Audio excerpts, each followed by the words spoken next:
Denver took game one, remember, in dramatic fashion. Every road team has actually won so far in round two of the playoffs, but will that continue tonight? That's the question in OKC. The Thunder had the best record and the front runner for MVP for most of the season in SGA. So we go to Jay Will first.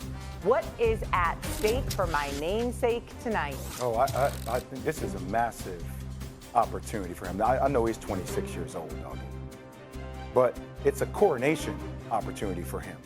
Last year, who finished second in the MVP voting? It was SGA. Who do we think is going to win it this year? We think SGA is.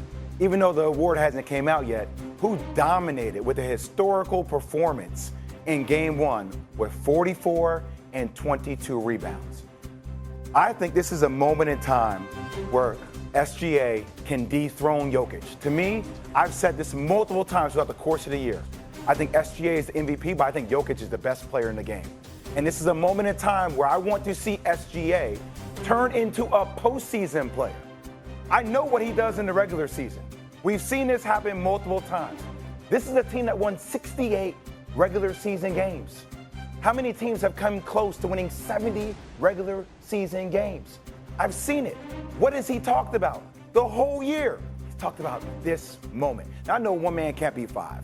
But I do think it's coronation or cap, because I'm ready now to see you have the team, you have the pieces, you have the willpower, and you have all the tools. It's time to show up in the postseason when it matters the most. Yeah, listen, I would agree with that some if he played badly in the fourth quarter the other night. He made his free throws, made a couple of big baskets.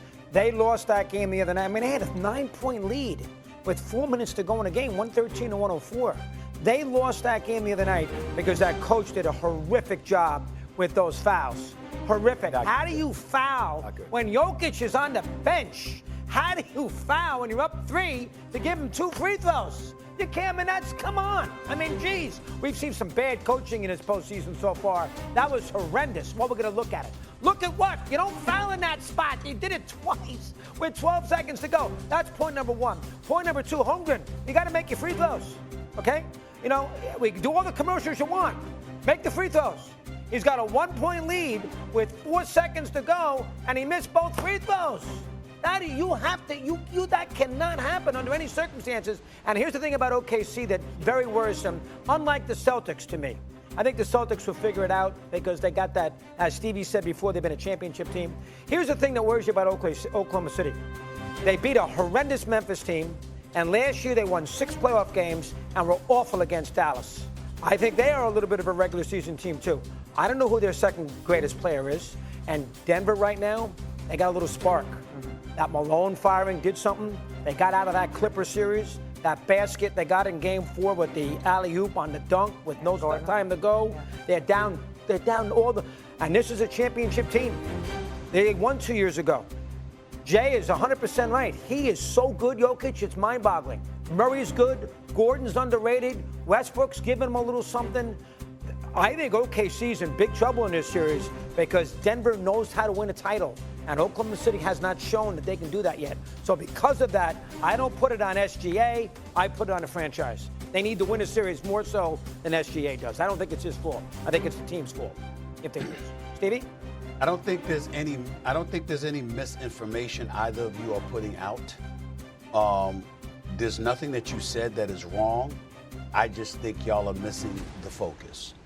SGA is averaging over 28 points per game in five postseason games. The other night, this is a team that collectively shot better than 82% from the free throw line, and they were outstanding from the free throw line throughout the year. And then the playoffs arrived the other night, and they made 20 of 28. Okay, they missed 8 free throws, including Chet Holmgren, who I love, choking at the foul line with 9.5 seconds left. Doggy just brought up and touched on it a little bit with Dagnall and the decisions that he made as a coach. And I think he's a fine coach, and I think that he's going to be just fine. But this is some dude in his first year. He's been there for 5 years. He's coached them in the playoffs last year, which brings me to the focal point. And you know where I'm going, Jay. We're going to go to the reigning executive of the year in Sam Presti. This man, Doggy, is exceptional when it comes to accumulating picks, assets, and obviously players. But I want to ask Oklahoma City ownership and one of the best fan bases in America, when is the door going to get closed? Remember the movie Glengarry Glen Ross, y'all? Always be closing. Close the deal. The one thing Sam Presti hasn't done is closed the deal. Let me throw it by y'all, who he's had on his roster over the years, spanning a decade and a half. Kevin Durant, Russell Westbrook, both league MVPs. James Harden, another league MVP. Remember Serge Ibaka. Remember Reggie Jackson. Remember Victor Oladipo. Paul George. Carmelo Anthony. This man has had player after player after player, and he has done everything but won a championship. And why would that be? Is it possible that it could be the coaching? I'm not casting aspersions. Scott Brooks was a damn good coach. Took him to the finals in 2012. Okay. Billy Donovan won back-to-back national championships in Florida, but not so much in the NBA. And now we have Dagno.